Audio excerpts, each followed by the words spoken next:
January doesn't have to be about fixing yourself. This month on Chasing Brighter, we're sharing Superwoman Diaries, honest reflections on the invisible pressure women carry. Our free January download, Permission Slips for the Superwoman Who's Tired, is a gentle reminder that you don't have to earn rest, explain your no, or do it all to be worthy.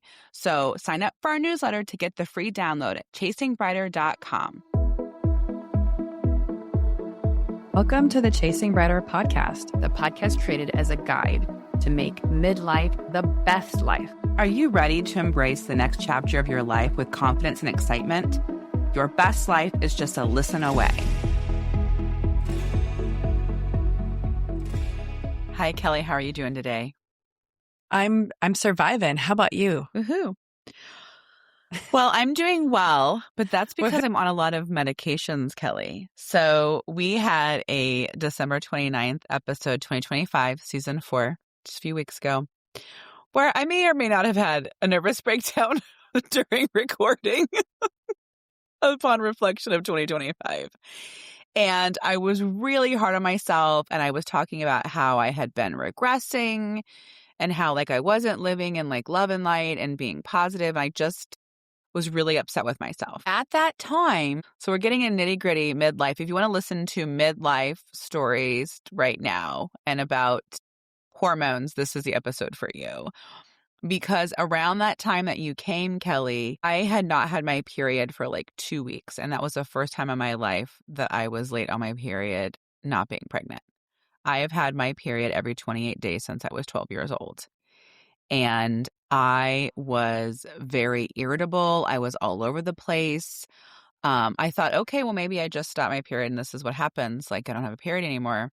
And I've talked before how I have PMDD, and it was I was just raging and really irritable to a point after we had recorded a week later. My husband was like, listen, I've been taking everything you've thrown at me and I have not raised my voice and I have not got upset with you. But he puts his hand, up by his eyeballs, and he was like, I've had it to here.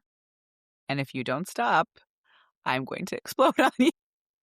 I was like, I have it. At this point, I haven't my period in 3 weeks. I'm so sorry. I feel it. I know I'm irritable. I know I'm crazy. I know I'm mean. I know I'm all over the place.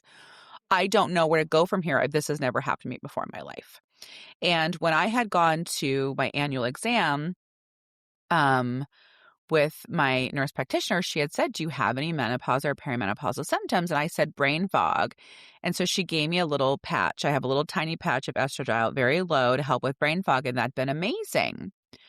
Then I had an irregular pap smear 2 years in a row. And so she recommended this cream to have. Well, something I did not put together, by the way, was I started using the cream and my husband was like, well, do you think that stopped your, impacted your cycle? Which it totally could have. But anyway, I just have so many, what do I want to say? So much empathy for women in this stage in life, particularly if you're not aware. And you and I read a ton. Kelly, how many books have we read? Remember we read the Vanderbilt book about women who were put in sanitariums and they're like, oh, she had a kid and was crazy. It was probably postpartum. Or, oh, the woman was crazy. All these women have been put in sanitariums probably just because of shifts in hormones. And so now I am just hormone queen, just going around telling people about estrogen and progesterone. And there's a mom I was talking to, and I'm on GLP-1. And we were talking, and she's been on GLP-1 for a few years. And she was saying, I was telling her, oh my gosh, I've been losing weight, slowly but surely. But once I started my estrogen patch, I don't know if I told you this, Kelly, my weight loss has rapidly increased. And so I talked to a friend who's a nurse, and she said, yeah, absolutely. Because when your body reduces production of estrogen, your metabolism slows down. So how crazy is that? So then when I was telling the friend, she said, oh my God, I had a patch. My doctor gave me the patch, but I didn't like it. I thought I was losing hair. And so I stopped taking it. And I was like, but there are all these amazing benefits of estrogen, and talking to her about it. And then even talking to some of our aunts visiting about hormones and weight loss and all of this kind of stuff. So I'm on a journey. Have you been experiencing anything first of all, every symptom ever is perimenopause related. So it could be anything. So how the heck do we know? But do you think you're in perimenopause? And have you been experiencing anything? Yeah, Are you Googling? You're searching up homes to put me in Las Vegas, or are you Googling help, I might have perimenopause? So for me, I think that the weight loss is definitely an issue.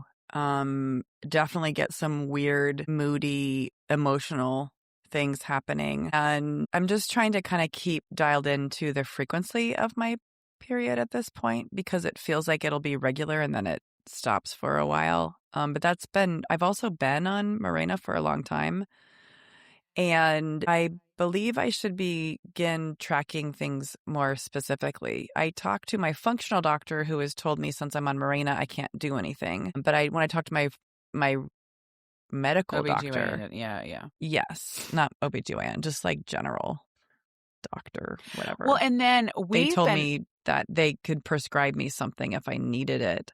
And so I haven't really formulated a list of symptoms to I would like for them with. you to go to someone who specializes in perimenopause or a female doctor, because unless you are a male who specializes in menopause, don't look at me and don't talk to me and don't say anything about hormones. My regular doctor is a female. I do keep females in my But the functional one actually who said, because you're on Mirena, they can't do anything, I say to them, okay. Well, the thing is honestly, that's a functional doctor who is, to me, I don't, like, it is what it is, but that's also selling supplements and selling, right, like bioidentical, right, like not medically controlled things. Right.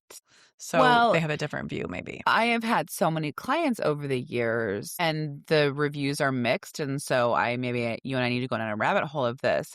But I have had clients who they're more, I would say, I'm going to say more informed practitioners are like, if you think you're in perimenopause, you are.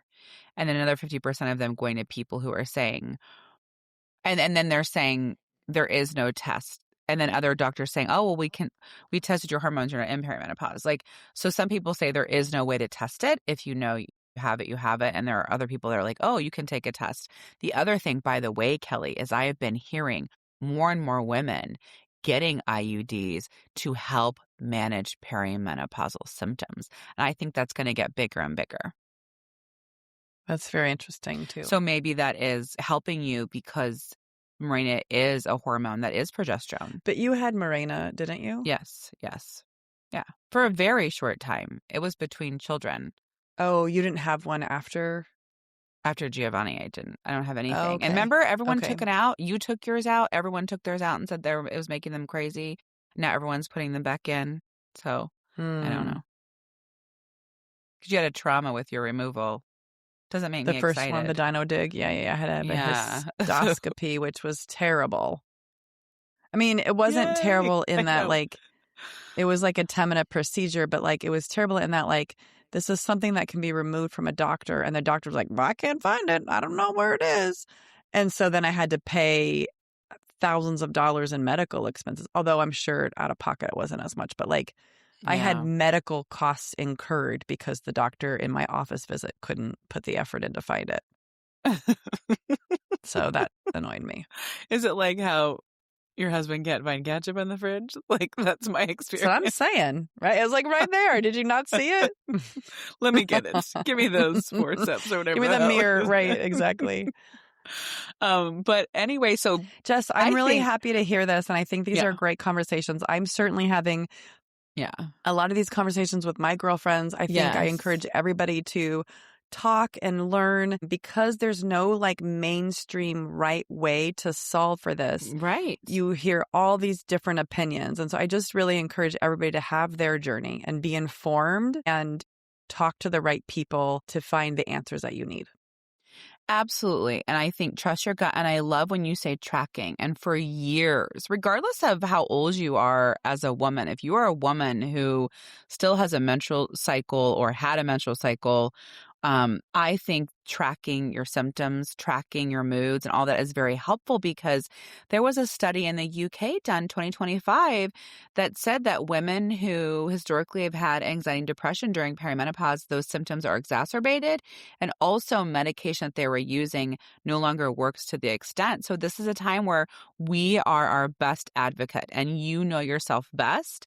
And if you don't like what you're hearing in the office, I think go find someone where you trust your gut, because we are kind of a little bit, I don't want to say alone on this journey, but sometimes this is like a landscape with little research. And so we are here, we're doing the research for you and trying to help you navigate this as well. Yeah, and I really encourage everyone to like work on solving it for themselves, right? Mm-hmm. What I mean by that is don't ignore this. Don't ignore Yeah. this. It shouldn't have to be something that you need to suffer from. Get the right help. You'll feel better. You'll know that you're in the right hands because life's too short. Girl, we are all busy. We got a lot of stuff to do. We got Yes. dental appointments to do with our kids.